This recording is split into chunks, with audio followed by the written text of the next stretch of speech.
زمین توڑ کے جب آسماں سے لائی گئی،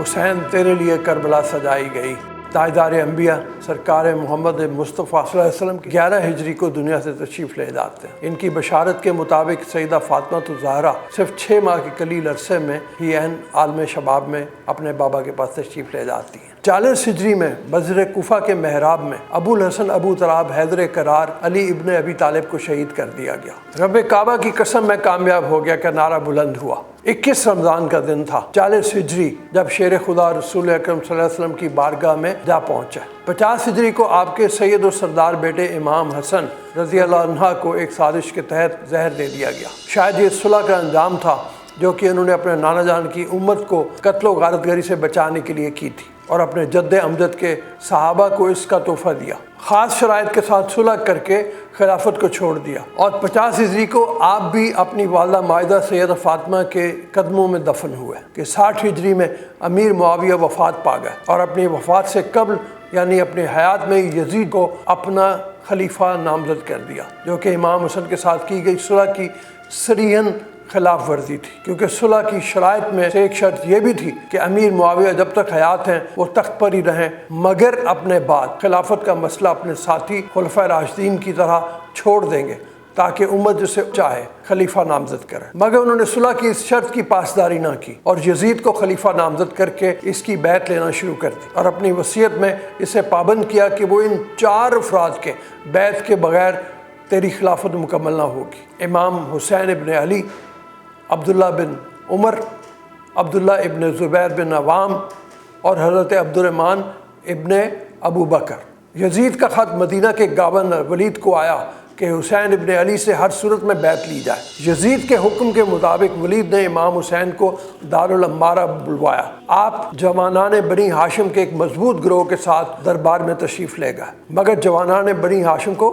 باہر رکنے کا حکم دیا اور اندر تنہا تشریف لے گئے۔ انہیں حکم پڑھ کر سنایا گیا کہ معاویہ فوت ہو چکا ہے اور یزید حکمران بنا دیا گیا ہے، آپ کے یہ حکم ہے کہ یزید کی بیعت کر لی جائے، بصورت دیگر آپ کو قتل کر دیا جائے گا۔ اس پر آپ نے یہ کہا کہ شرائط صلح کی خلاف ورزی ہے، ہم اہل بیت نے معاویہ کی زندگی تک اس کی اجازت دے رکھی تھی۔ یزید کو حکمران بنانا معاہدہ حسن کی صریحاً خلاف ورزی ہے اور بدعہدی ہے، لہذا میں یزید کی بیعت ہرگز نہیں کروں گا، اور یہ فیصلہ اس دربار میں نہیں بلکہ کھلے میدان میں سب کے سامنے ہوگا۔ یہ دلیرانہ جواب دے کر آپ دربار سے چل دیے۔ سرکاری اہلکاروں کی طرف سے آپ کو زبردستی روکنے کی کوشش کی گئی، کیونکہ دربار میں بیٹھے ہوئے مروان نے یہ مشورہ دیا کہ حسین کو ابھی اور یہیں قتل کر دو، وگرنہ پھر یہ تمہارے قابو میں نہ آئیں گے۔ جب زبردستی روکنے کی کوشش ہوئی تو امام نے نعرہ تکبیر بلند کیا، جس پر نوجوانوں نے بنی ہاشم ننگی تلواروں کے ساتھ دربار میں آ گئے، لہذا کسی کو بھی آگے آنے کی جرأت نہ ہوئی، اور امام علی مقام بحفاظت دربار سے اپنے بیت الشرف میں تشریف لے گئے۔ مگر اس دوران دربار کے تیور اور امیر معاویہ کی وصیت اور یزید کی چٹھی کی نزاکت کے پیش نظر اپنے اہل بیت اور صحابہ رسول اور صحابین کے مشورے سے مدینہ رسول سے ہجرت کا فیصلہ کر لیا۔ صحابہ کی رائے مختلف تھی، کچھ نے ہجرت کی رائے دی اور کچھ نے مدینہ کو ہی مسکن بنانے کا مشورہ دیا، لیکن امام علی مقام کی دوربین نگاہیں کچھ اور ہی منظر دیکھ رہی تھیں، کیونکہ حضرت عثمان غنی کی شہادت اور باغیوں کی شورش نے مدینہ الرسول کی حرمت کو پامال کر کے رکھ دیا تھا۔ امام بھی اپنے بابا علی کی طرح نہیں چاہتے تھے کہ اس مقدس شہر کو،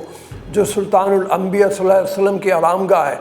اس کی عظمت میں ذرا برابر بھی فرق آئے۔ حضرت علی کرم اللہ وجہہ نے بھی اسی لیے اپنا پایہ تخت مدینہ کو چھوڑ کر کوفہ منتقل کر دیا تھا، تاکہ یہ عظیم شہر قتل و غارت گری، خون ریزی اور سازش اور شور و غوغا سے محفوظ رہے۔ اس لیے امام علی مقام نے بھی بڑے بوجھ دل سے مدینہ کو خیر آباد کہا، روضہ رسول پر جا کر یہ خونچ کا داستان سنائی، پھر جنت البقیع میں والدہ محترمہ سیدہ فاطمہ الزہرا کی مرکز اقدس پر سلام کر کے اجازت طلب کی، اپنے تمام اہل بیت حتیٰ کہ نبی محترم کے نواسیوں